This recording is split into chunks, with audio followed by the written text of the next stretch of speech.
The Municipal Art Society believes that a truly successful New York is a city that grows to meet the needs of its citizens today and those of tomorrow, while preserving and celebrating its rich heritage.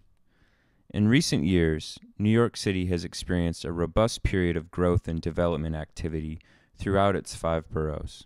But without planning for and supporting preservation, our heritage is at risk.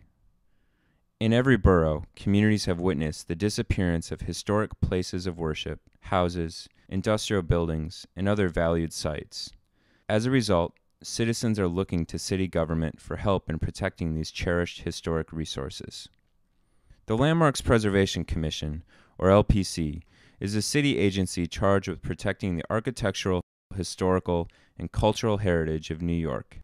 Since its founding in 1965, the Commission has accomplished this in 2 ways: by regulating the city's existing landmarks and by designating new historic districts in individual buildings. In 2005, we had the feeling that the Commission was struggling to fulfill its mandate.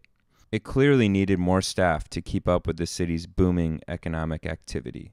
So the MAS conducted a study of the agency's funding levels over 20 years and revealed a real need for increased funding. Our first observation was that the LPC's budget is minuscule when compared to other city agencies. In fact, it is less than 1/100th of 1% of the city's expenditures. The LPC's piece of the pie is so small you can't see it unless we show it here at 5 times the actual size. At the same time, the Commission's workload has skyrocketed.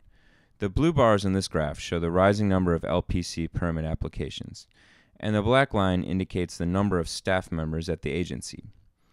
Although permit applications more than doubled since 1990, the LPC's staff was repeatedly cut.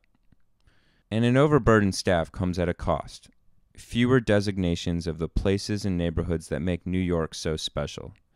In this graph, the pink bars indicate the number of sites designated each year, and the black line shows a clear downward trend.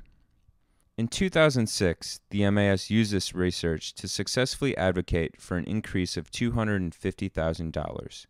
And last year, we joined dozens of preservation groups and elected officials on the steps of City Hall to rally for a reappropriation of these funds. The City Council responded by providing $300,000 for the last fiscal year. The money allowed the Commission to hire and keep a team of surveyors and add 1 person to the preservation staff. With this modest boost, the Commission achieved its highest number of designations since 1990, while keeping up with its regulatory workload. In fact, the staff issued a record 9,800 permits for work on landmark buildings, a figure that has almost doubled since the mid-1990s. So far, the Commission has surveyed over 19,000 buildings. 12,000 of those are located in Queens in neighborhoods such as Addisley Park, Ridgewood, Flushing, and Douglaston. The team also surveyed potential individual landmarks in downtown Jamaica. In Brooklyn, the Commission surveyed Prospect Heights, a neighborhood in the shadows of the Atlantic Yards development site, Alice and Agate Courts in Bedford-Stuyvesant, and Fillmore Place in Williamsburg. In Staten Island, the Commission surveyed the row houses and detached houses along Harrison Street and Vanderbilt Avenue along the North Shore. And in Manhattan, the Commission surveyed the Lower East Side and virtually the entire Midtown area, from 14th to 57th Streets, river to river. Finally, in the Bronx, the survey team documented the Art Deco architecture of the Grand Concourse and the Hub. And even while the survey team was hard at work, the Commission capitalized on the previous efforts by designating 26 new individual landmarks and 4 new historic districts. The new districts include 3 in Brooklyn: the Eberhard Faber Pencil Company, Dumbo, and Fisk Terrace Midwood Park. The 4th historic district is an extension to Manhattan's NoHo Historic District. Facing a tightened fiscal picture, Mayor Bloomberg has put forward an executive budget that reduces spending across many city agencies. For the Landmarks Preservation Commission, the mayor's budget fails to baseline the $300,000 that City Council added last year, the funds needed to keep the survey team.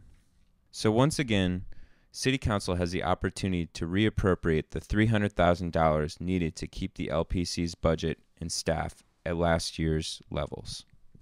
This is Kent Barwick, President of the Municipal Art Society. New York is a city that constantly reinvents itself. But while we embrace change, we must also preserve the best of the past. Without an adequate budget, the Landmarks Preservation Commission simply can't keep up with the pace of change. You can help. Please write or call your city council member. Let the council know that increasing the commission's budget is important to the health and vitality of our city.